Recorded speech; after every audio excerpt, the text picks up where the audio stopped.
let's jump to Philly. Our good friend Jon Marks on Twitter at Jon Marks Media. He joins us. Jon, good morning. Thanks for hopping on with us this morning. Did you cry? I am not a Kelce guy. I'm not a Eagles fan. I have no real history of the organization the way that you do.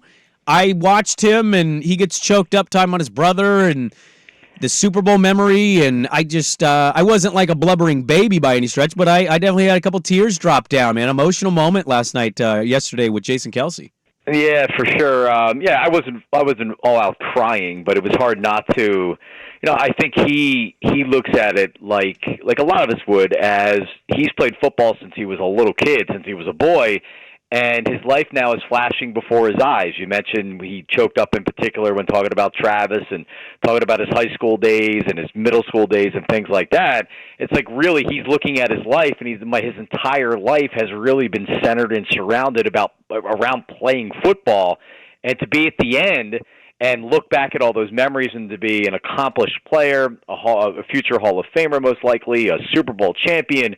I mean, really, when you look at his career, he didn't come in as a high-round draft pick. He was at a crossroads in his career, and he really turned from a starting player into a Hall of Fame-type player. So it was emotional. It was emotional knowing Jason a little bit. It was emotional just knowing, his whole story and everything that he's been through.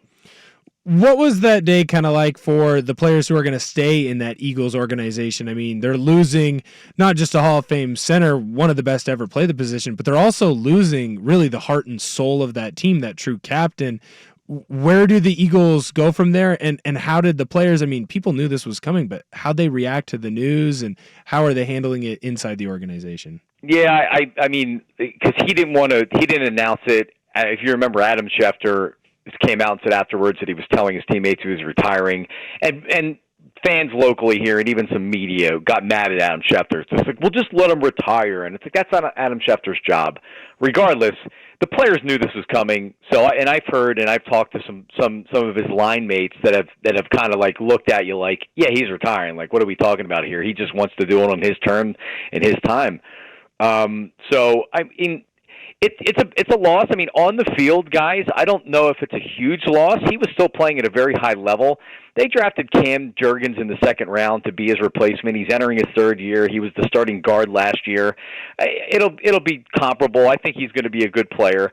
But he just meant so much to so many, not only fans, but also his teammates. Like if you were drafted into this organization or you signed into the Eagles organization, Jason Kelce's kind of like the figurehead and one of the big personalities and the best players to ever play for the franchise. So it's difficult not to get a little bit emotional and think like, well, damn, Jason Kelce's not going to be playing for the Eagles anymore, but he's not. You hopped on Twitter yesterday, Jon, at Jon Marks Media, and you went live after the Kelce presser.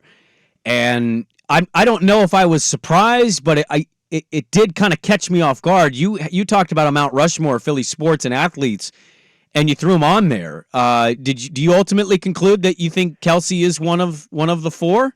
Oh yeah, for sure. I don't know how you don't put him on. Now, was he as talented as Allen Iverson, or as accomplished as a Mike Schmidt or a Steve Carlton? No, but he's a Hall of Famer. He's likely to be a Hall of Famer.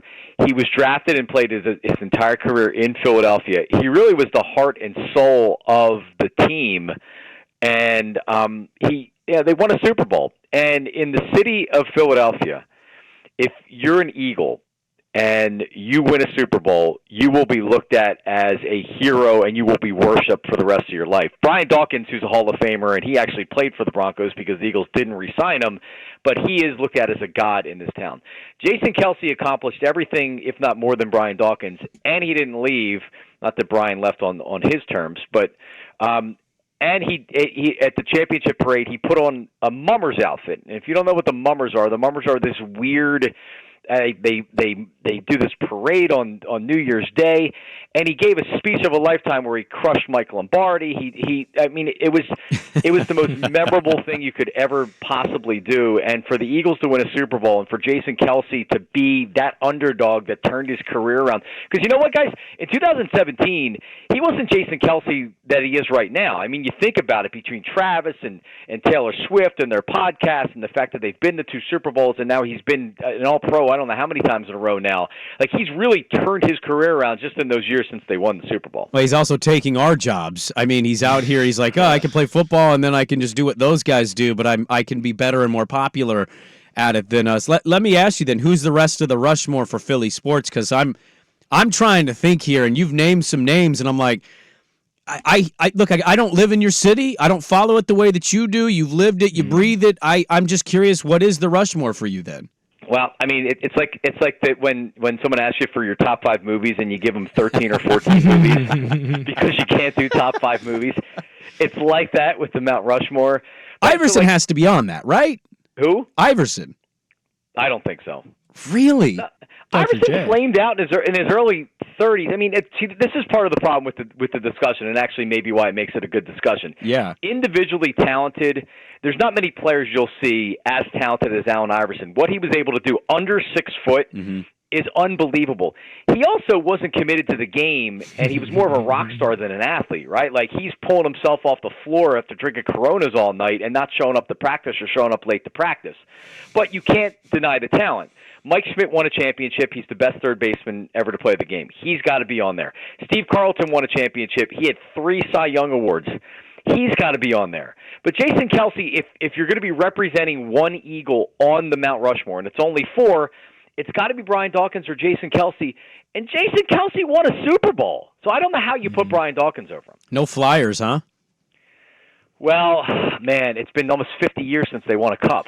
You just combine all the Broad Street bullies into one head. Right. So I think what you almost have to do a modern and a because like Chuck Bednarik is thought he's a Hall of Famer and he's an all-time NFL player, but he also was playing in the 50s and the 60s. So like, how the hell do I compare him to Jason Kelce or to Brian Dawkins?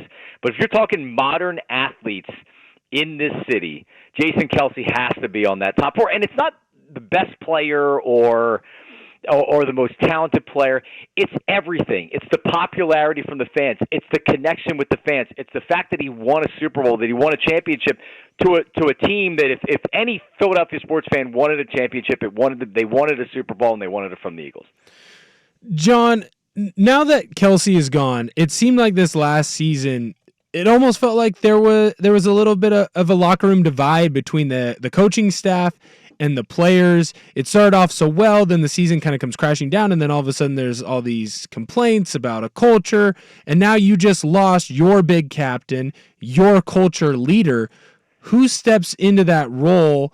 Obviously, they're not going to be able to fill it the way that Jason did, but can one player or a couple players come in and kind of right the ship and fix those culture issues that seem to derail this last season? Yeah, it's almost like when you look at any good organization in any sport or even in business, that they have people that are ready to take that next step up. So from like a standpoint of an offensive coordinator for the Eagles, they lost Shane Steichen to the Colts, and they struggled to replace them, right? So if you aren't able to replace coaches, your organization struggles. It happened after the Eagles won the Super Bowl with Doug Peterson, and they lost a bunch of their coaches. So likewise with players and play on the field and leaders, there's got to be guys in that locker room and on that offensive line that have to step up as leaders. Now, fortunately for the Eagles, Lane Johnson's 35. He's been the best right tackle in football for a number of years. He's a guy that was a vocal leader before. He's going to have to slide in and have more leadership. Jordan Mailata, like each of the position groups, like you have the offensive linemen, they have their own personalities. You have the skill guys or whatever. But ultimately, and this is where I want to go with it, Jalen Hurts needs to step up more as a vocal leader. Mm-hmm. He does. I mean, really towards the end of the year, if you watch enough Eagles games and you saw the sideline, he's sitting by himself on the sideline looking annoyed. And that's not how your quarterback can act. Embiid, when's he coming back? The playoffs start. Is it April 16th or like if the regular playoffs start the 20th of April? I was even looking at the playing games in case the Sixers slid a little bit. Yeah. So I think he could actually be back in like the next 2 or 3 weeks. If you go by his injury history, which is rather significant at this point, so I should be an expert in it, he doesn't take longer to come back than is what previously thought or estimated. He normally is back in time or even previous to that. So I would expect him back here in the next couple of weeks. It's just a matter of when he does come back, because he's so big and he's just so damn big. Like, he'll come out and he'll look great for 10 minutes, and then he'll just be totally gassed and he'll look terrible. So it's a matter of, can he get his fitness up from when he does come back to when the playoffs start? Because if the 76ers have any chance, and this is fairly obvious, if the Sixers have any chance to get past the second round, Embiid's got to be playing like the regular season MVP that we saw last year, because for whatever reason in the playoffs he can't put it together, and a lot of it is he's usually going into the playoffs either gassed or injured. I'll get you out of here on this one, John. If you have a moment today where you're feeling down, or your kids yell at you the way my kids yell at me randomly, or your wife gets mad that you didn't put a dish away or something, just tell yourself, Brandon Sprague in Portland, Oregon loves me because I have a landline, and it sounds amazing to him because nobody has landlines anymore, and he appreciates it. He appreciates me. I appreciate you, John.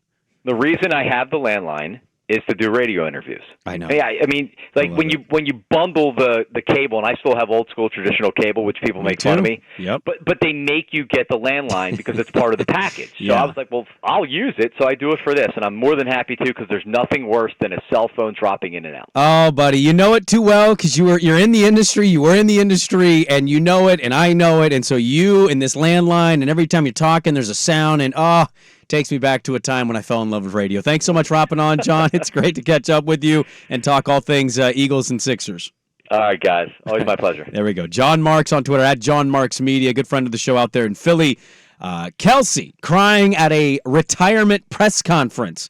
Talk a little bit about that, and his Mount Rushmore kind of started going past a certain number there. I think it's kind of impossible to set our limit on a Mount Rushmore when you do those kind of conversations.